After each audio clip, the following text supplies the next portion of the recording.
This is Chicago's Morning Answer with Dan Proft and Amy Jacobson on AM 560. The Answer.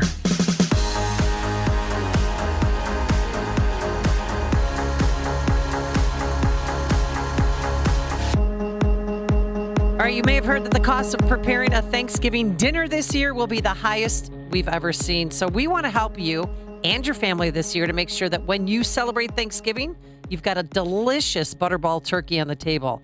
So from now through November 13th, you can enter to win a $25 gift card from Butterball that you can use for your Thanksgiving meal this year. To enter, just go to 560theanswer.com/turkey.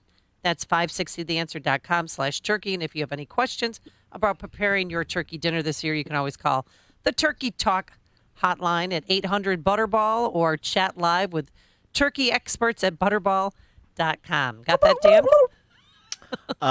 Yeah, well, don't worry about that. Don't worry about the cost of Thanksgiving dinner or the Christmas gifts coming on time because Gina Raimondo and Mayor Pete, that male automaton. New father of two, yes. The male... the mannequin. The mannequin Yes. that they pulled from the Macy's down there in Mishawaka to be the transportation secretary.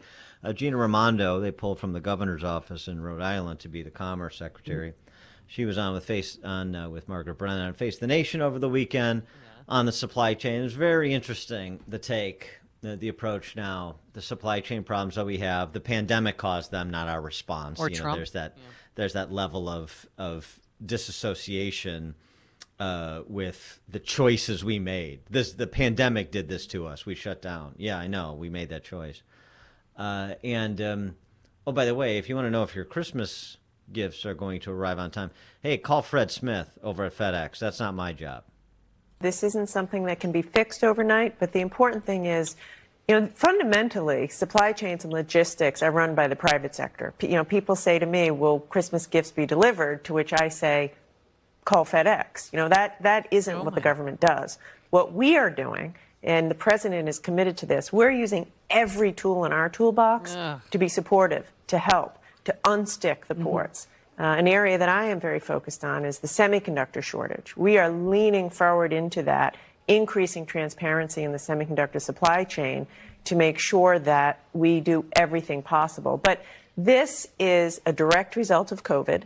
It is temporary, and we are working every day to unstick these supply chains. Yeah, something concrete. No, we don't do concrete. We do bromides that we string together on Sunday talk shows. Where are all these tools coming from? A tool Yeah. shed, tool kit, tool belt. Everybody's got a tools. metaphorical toolbox. That's right.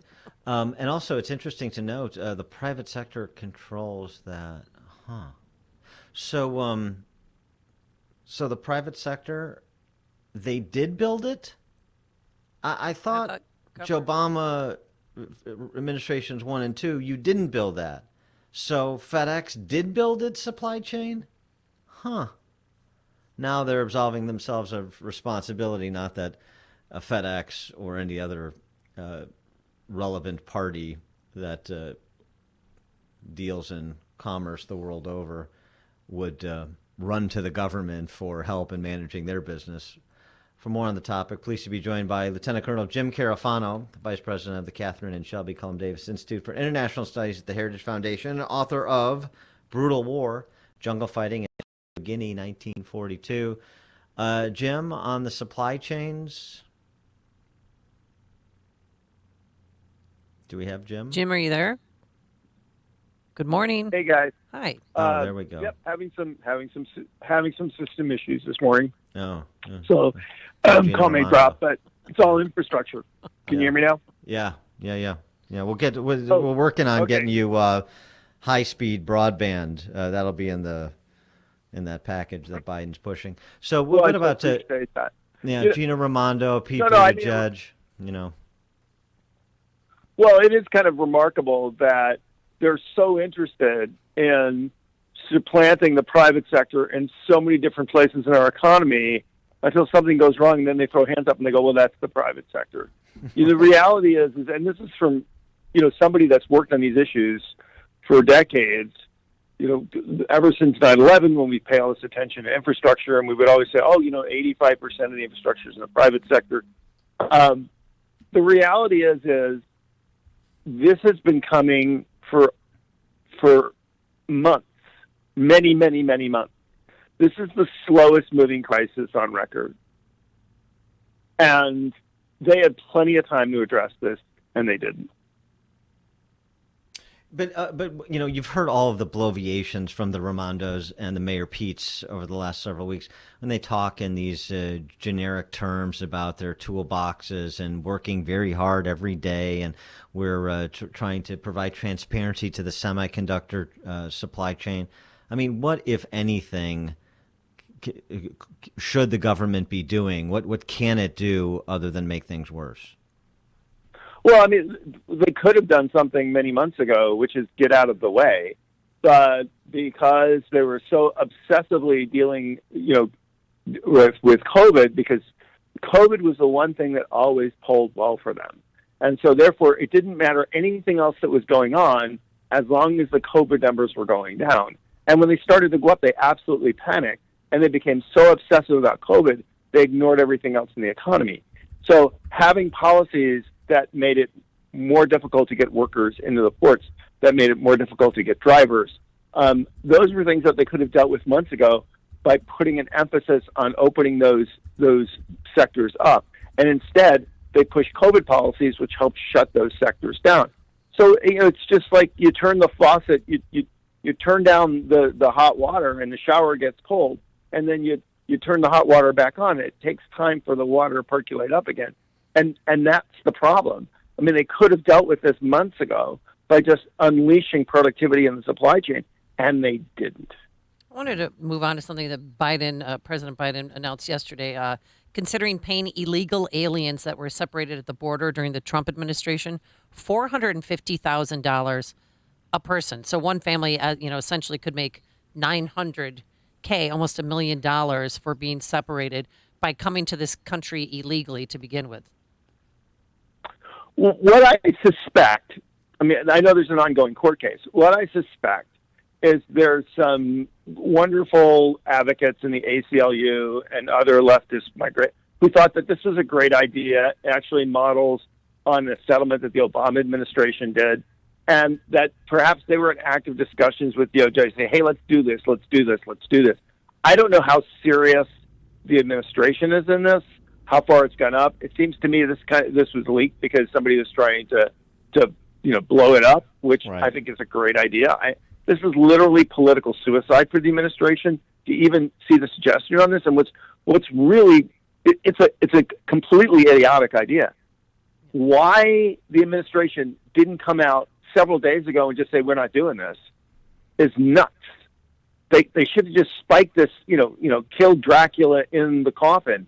And the fact that they let this linger, either one means they're serious about this, which is absolute political suicide, or they're actually just afraid to trash the people that are pushing this on them, which again makes them inept, and it's actually, political suicide. It just reflects on we can now add up the issues, which is getting more than you can do on two hands, of where they have totally alienated Americans, and yet they seem completely incapable of reversing policies to try to win people back, to demonstrate that they're actually reasonable, moderate type of governing, and they just can't seem to be able to do that. Another instance of this curious approach to geopolitical matters, this sort of from the weaknesses provocative file. Joe Biden whining over the weekend about the lack of participation in these climate change confabs by Russia, China, and Saudi Arabia. At the same time, he's asking Saudi Arabia to open up the spigots because we need more oil. Yeah. So what's happening to them, as in the other issues we discussed, is the hypocrisy of their positions, and just the irrationality of their positions is becoming more evident. So one is ironically, as they've got everybody's attention on global climate change now, and everybody thinks, yeah, we should react to global climate change, two things are happening. One is people are paying attention to the consequences of these policies, which are disastrous. And the other thing is people are actually taking a second look at the actual data. And even as they become more insistent that this is an existential challenge, that this is the end of humanity, then they go, okay, well, why aren't the Chinese or the Russians or anybody else paying attention? You know, the bad guys. Why aren't the bad guys paying attention to this? Because at the end of the day, they live on this planet too, and they're going to commit suicide. And what you find is that these apocalyptic scenarios are based on models which have no scientific, really true scientific basis. That the best scenarios really suggest that at the end of the day, in 50 years, because of climate change, the world would be maybe only twice as rich as it is today. And there is no link between the frequency of extreme weather and climate change. And there is no real climate migration. There are no mass climate deaths. And the reality is adapting these policies, which we could mitigate by just having intelligent environmental policies. Instead of adapting to that, we're adapting suicide policies that are hamstringing our economies and actually empowering our enemies. Last week, Merrick Garland, testifying before both House and Senate oversight committees, got an earful, as expected, from Republicans like Ted Cruz and Tom Cotton and others. He is in a bit of a difficult position, and I think it was a little bit more punishing for him before the Senate than the House, because in the interim between the two hearings, you had the National Association of School Boards essentially apologize for the letter they wrote to the Department of Justice on which Garland predicated the memo, for which he has received such criticism from Republicans and conservatives. It seems to me an odd position now that he's in, where the letter that he says was the predicate for the memo has effectively been rescinded, but he won't rescind his memo directing U.S. attorneys and other federal law enforcement personnel to begin conversations. And as Tom Cotton showed at the hearing, some of those U.S. attorneys are doing more than having conversations. They're laying out the sorts of charges they could bring against parents at school board meetings. Right. So this is another example of they're deer in the headlights because their policies are not only hypocritical, they're nonsensical, but to rescind them, they'd have to alienate the left, and they're reluctant to do that. So it's like the guy that puts a gun to his head to hold himself hostage. On so many issues, they realize that they have completely screwed up, but to back off, the hard left would be angry at them, and they don't want to do that. But this is going to get worse, not better. I mean, we've seen so many examples of this. The author of Anti-Racism just came out and basically said, well, anybody that criticizes me as a racist. And people said, okay, that doesn't sound right. Colin Kaepernick came out and said that the NFL is like slavery. And people are like, yeah, I'm not seeing it. And so what happens is they've overreached. They've used wokeism. Hello? Oh, did he just Yeah, got... I think we're back. Oh, okay, so they use wokeism. They use these things to literally pound everybody into submission, and then when they turn out that people say, "Oh, come on, now you're just playing me," they don't really have good answers for that. They have achieved strategic overreach in woke, and they don't know what to do about it. Mm-hmm. Just on a related note, since you brought up Kaepernick, what is your view? Should we refer to Major League bullpens as bullpens or arm barns, as PETA suggests, so that we're not we're not violating some rule of the jungle or something? Yeah, I think they need to wake up and smell the coffee. They have overplayed their hand. When you so insist that you integrate bathrooms and a child gets raped in the bathroom and then you have to hide that, people kind of get this. It is not sustainable in the face of the American people to literally use wokeism as something to protect your privilege, drive your political agenda, pound your enemies, demonize Republicans, and just think you can get away with this forever and just say, well, it's okay because I'm woke. It's just not going to work. And it's, to me, it's incredible how quickly the antibodies have built up to this. And and I think it's going to just, run wild. I think my favorite one I saw, where, people see the hypocrisy is people wanted to let's go Brandon, which I think is terrible. I'm not into being pejorative and negative and all that, but people have a First Amendment right to say that, and they said, well, no, they don't. They shouldn't be able to say that. And then, of course, they come out with, all the things that Robert De Niro and all the leftist artists and everything did, to demonize Trump. And they say, well, what's going on here? And people go, we know what's going on here. Absolute and complete and utter hypocrisy. Yeah. Our mayor here has said the F and the U to President Trump. And she thought she was being so tough and cool. So, but then you had a pilot on Southwest Airlines say, let's go Brandon. And when they're on Friday, when there's a flight out of Houston, now he's in trouble because we know what that really means. Yeah, but the point is the hypocrisy that you're talking about, Jim. I mean, that Carol Markowitz over at the Post had a good take on the Southwest pilot. She basically says, it's interesting.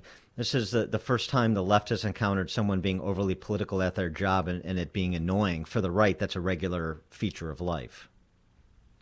Exactly. And I just think everyday Americans aren't going to stand for it. I mean, conservatives are tired of this, but independents are going to tire of it.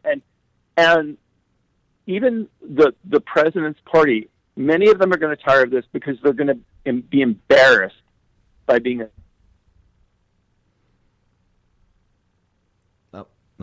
Okay. Well, I mean, it's just a fact. Yeah. No, I well, hopefully there'll be enough Virginia voters who are fed up with it tomorrow to put Glenn Youngkin in the mansion. So we'll see. Lieutenant Colonel Jim Carafano, Heritage Foundation, author of Brutal War, Jungle Fighting, Papua New Guinea, 1942. Jim, thanks as always. Appreciate it. And he joined us on our turnkey.pro answer line. The stories you need to know to start your day. This is Chicago's Morning Answer on AM 560. The Answer. Are you aware that AmericanEagle.com has been designing websites since the internet started? Do you know they've helped companies large and small achieve results that they themselves thought impossible? Today, a well-designed website is an art form. There are no cookie-cutter solutions. At AmericanEagle.com, they are proud to design and develop a website that fits their client's business.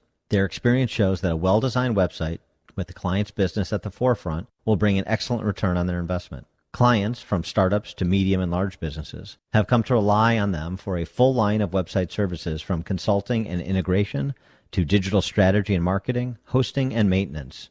AmericanEagle.com is the technology partner you need if you're looking for online success. They work with all kinds of companies in nearly every industry. Give the team at AmericanEagle.com a call today, 1-877-WEB-NOW-1. Let them help you achieve online results and success. AmericanEagle.com, that number again, 1-877-WEB-NOW and the number 1, 1-877-WEB-NOW-1. All right, got another newbie going over to Balance of Nature. Our friend Lynn just texted me a picture of her 2 bottles of fruits and vegetables saying, here we go, day 1 of Balance of Nature. I've had other friends that are now taking Balance of Nature, and I make them report back to me how's it going. And a lot of them say, not a lot of them, all of them say they have more energy. Their joints are not as achy as they used to be, and they like what they're seeing so far. Better skin. My one friend told me from Minnesota she's liking it and enjoying it. So here's what you do. Call this number. Try it yourself, because what it is 6 capsules. You're getting 10 servings of 31 different fruits and veggies, because you have to admit you're not getting the daily recommended allowance of fruits and vegetables on your own. So here's what you do. Call this number, 800-246-8751. That's 800-246-8751. Use discount code Chicago. Newbies get free shipping and 35% off for your first preferred order of fruits and vegetables. Or if you prefer, go online to balanceofnature.com and be sure to use discount code Chicago. Folks, when shopping for a home mortgage, how much is great service, low closing costs, and competitive interest rates worth to you? At Townstone Financial, it's priceless. Hi, Barry Sterner, founder of Townstone Financial. Let's hear about the Townstone experience from one of our customers. This is